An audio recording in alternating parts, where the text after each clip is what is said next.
propose de rejoindre François-Jeanne Bello qui nous attend déjà pour parler d'intelligence économique. François, merci d'être avec nous. Bonjour Mélanie. Alors on parlait juste avant d'autonomie stratégique européenne, de souveraineté et de fait d'influence, mais aussi de renseignement économique. La question qu'on se pose, c'est en quoi l'intelligence économique aujourd'hui est essentielle aux fonctions cyber dans l'entreprise. Alors l'intelligence économique, c'est, rappelons-le, la collecte, le traitement, la diffusion de l'information utile aux acteurs économiques. Ça permet d'anticiper, d'avoir l'information peut-être avant les autres. Ça permet d'éviter que le risque arrive par une bonne information. Mais il y a peut-être aussi un autre point, un autre aspect qui va être au-delà de l'anticipation, tout ce qui est guerre informationnelle. C'est bien.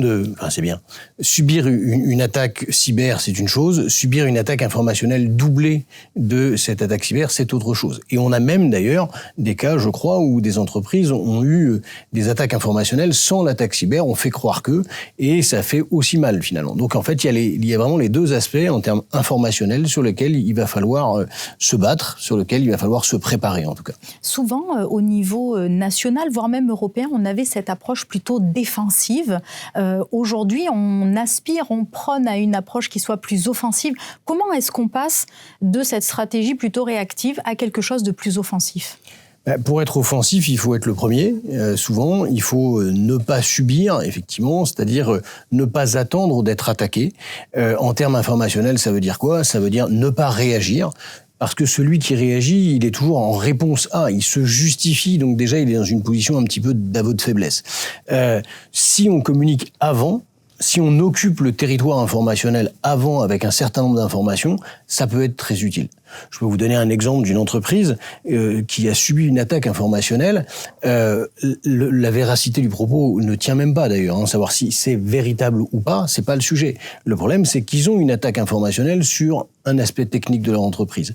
Le problème, c'est comme c'est une entreprise qui fait bien son boulot, mais qui communique pas du tout. On trouve que ça sur Internet.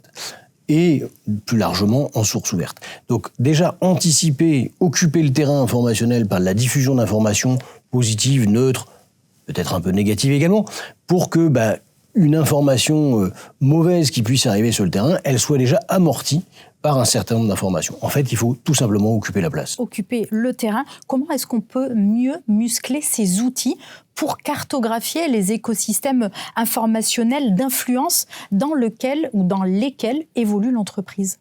Alors, avant de parler d'outils, il me semble important aussi de parler de méthode. L'outil, rappelons-le, il est au service d'une méthode et non pas l'inverse. Donc attention à ce côté magiciel de l'outil qui va répondre à toutes les questions. Mais après ça, il faut effectivement être outillé pour bien illustrer sa méthode.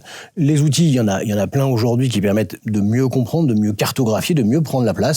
Et on a un champ qui s'ouvre quand même pas mal avec l'IA aujourd'hui, puisque l'intelligence artificielle permet non pas de faire des bots pour la génération automatique d'informations, mais pour faire un certain nombre d'automatisations qui peuvent faire gagner énormément de temps sur des tâches qui sont chronophages, sur des tâches qui sont généralement sans valeur ajoutée pour l'utilisateur.